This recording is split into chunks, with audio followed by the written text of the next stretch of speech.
성령이 아시아에서 말씀을 전하지 못하게 하시거늘 그들이 부르기아와 갈라디아 땅으로 다녀가 무시아 앞에 이르러 비두니아로 가고자 애쓰되 예수의 영이 허락하지 아니하시는지라. 무시아를 지나 두루아로 내려갔는데 밤에 환상이 바울에게 보이니 마게도냐 사람 하나가 서서 그에게 청하여 이르되 마게도냐로 건너와서 우리를 도우라.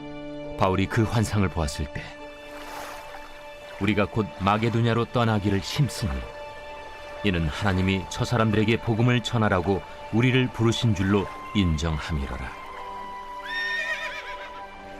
우리가 드로아에서 배로 떠나 사모드라게로 직행하여 이튿날 네아폴리로 가고 거기서 빌립보에 이르니 이는 마게도냐 지방의 첫 성이요 또 로마의 식민지라.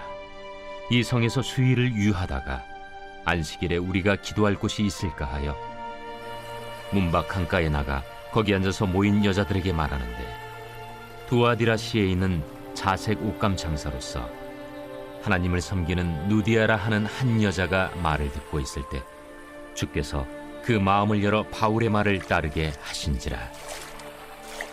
그와 그 집이 다 세례를 받고 우리에게 청하여 이르되 만일 나를 주 믿는 자로 알거든 내 집에 들어와 유하라 하고 강권하여 머물게 하니라.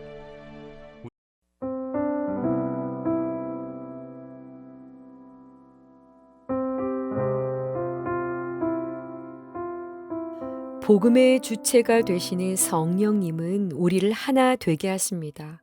우리로 아름다운 일치를 이루어 위로와 기쁨을 주시는 분이시지요. 때로는 갈등 가운데 있을지라도 그 갈등마저 복음의 확장을 위한 선한 도구로 사용하십니다. 자, 그런데요. 그런 성령께서 언제나 우리 삶에 대로만을 허락하시는 것은 아닙니다. 오늘 보면 사도행전 16장 6절에서 15절은요.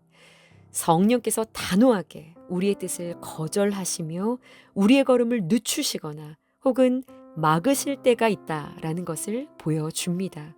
분명히 우리가 주 안에 있는데도 말이지요. 바울과 실라가 2차 전도 여행을 시작했어요. 먼저는 1차 여행 때 복음을 전했던 곳을 찾아가 그들을 권면하고 다시 든든히 세우는 일을 한 뒤에요. 이제 조금 더 복음을 확장하기 위해 아시아로 가려고 힘을 써봅니다. 서쪽 방향을 말하는 것인데요. 자, 그런데 성령께서 그것을 막으셨던 것이죠. 6절에요. 성령이 아시아에서 말씀을 전하지 못하게 하시거늘 구체적으로 어떻게 막으신 것인지는 기록되어 있지 않습니다. 당시에 이 내륙 지방은 걸어서 전도를 다녔기 때문에 도로가 끊어진 것인지 방해 세력이 있었던 것인지 무슨 재해가 있었던 것인지 알 수가 없습니다. 자, 그런데 계속해서 이 성령께서 길을 막으시는 거예요. 그래서 바울과 실라의 다음 경로를 보니요. 6절의 하반절부터 보시면 그들이 부르기아와 갈라디아 땅으로 다녀가 서쪽으로 못 가니 중앙으로 밀려 들어갑니다. 무시아 앞에 이르러 이제 북쪽으로 올라갑니다. 비두니아로 가고자 애쓰되 서쪽 길이 막히니요. 우회해서 가려고 애를 썼다라는 거예요. 한마디로 말하면 내가 가려고 하는 가고 싶은 길이 있는데 길이 계속 막히니 어떻게든 그 뜻을 이루어 보려고 그 주위를 뱅뱅뱅뱅 계속해서 맴돌고 있었다는 이야기입니다. 원하는 일을 그 뜻을 이루려고 말이죠. 자, 그런데 이마저도 7절의 끝을 보시면 예수의 영이 허락하지 아니하시는지라 애를 쓰고 있는데 가는 길마다 막히니 결국은 8절에 무시아를 지나 드로아로 내려갔다라고 하죠. 결국은 원하는 대로 할 수가 없어서 바다 끝까지 밀려난 상태가 되었다라는 이야기입니다. 여러분, 하고자 하는, 가고자 하는 그 길이 막혀 방향을 잃고 맴도는 시간을 보내고 있는 것 같은 분들이 계신가요? 생각해보면 1차 여행 때는 이렇게 길이 열리지 않았던 때는 없었는데요. 바나바와 그렇게 갈라서고 나서 이렇게 하고자 하는 대로 풀리지를 않으니요. 여러 가지 생각이 들기도 했을 것 같아요. 몸도 마음도 정신도 참 어렵지 않았을까 생각이 됩니다. 그런데요, 여러분, 오늘 본문은 명확하게 말하고 있어요. 이렇게 하나님께서 한쪽의 문을 닫으시면 그것은 다른 새 문을 열기 위해서라는 것을 말이에요. 가고자 하는 그 길이 굳게 닫힌 것 같은 그때 9절에 바울이 선명한 환상을 보게 되는데요. 웬 마게도니아 사람 하나가 서서 이리로 건너와서 우리를 도우시오, 우리를 도와주시오 라고 말하는 겁니다. 바울 일행은요, 곧장 이 마케도니아를 향해서 떠나게 되죠. 10절을 보시면 하나님이 그 사람들에게 복음을 전하라고 우리를 부르신 줄로 인정했다라고 하죠. 그렇게 길을 막으신 것이 유럽 땅에 복음이 들어갈 새 길을 만드시기 위함이었다라는 것을요, 깨달았다라는 겁니다. 자, 10절에 우리가 곧 마게도냐로 떠나기를 힘쓰니 라고 하죠. 11절에도요, 직행했다라고 합니다. 지체하지 않고 곧장 이 성령의 인도를 따라서 마게도냐 땅 유럽의 첫 도시 빌립보에 이르게 되었다라는 겁니다. 자, 곧장 달려왔어요. 그러니 이제는 곧 역사가 시작되었을까요? 놀랍게도 그곳에는 회당도 없었습니다. 바울이 늘 하던 방식대로라면 회당으로 들어가 복음을 전해야 했을 텐데요. 유대인이 10명도 되지 않았던 거예요. 회당조차 세워지지 못했던 땅이었던 겁니다. 그렇게 하루가 지나고 이틀이 지나고 여러 날이 지나요.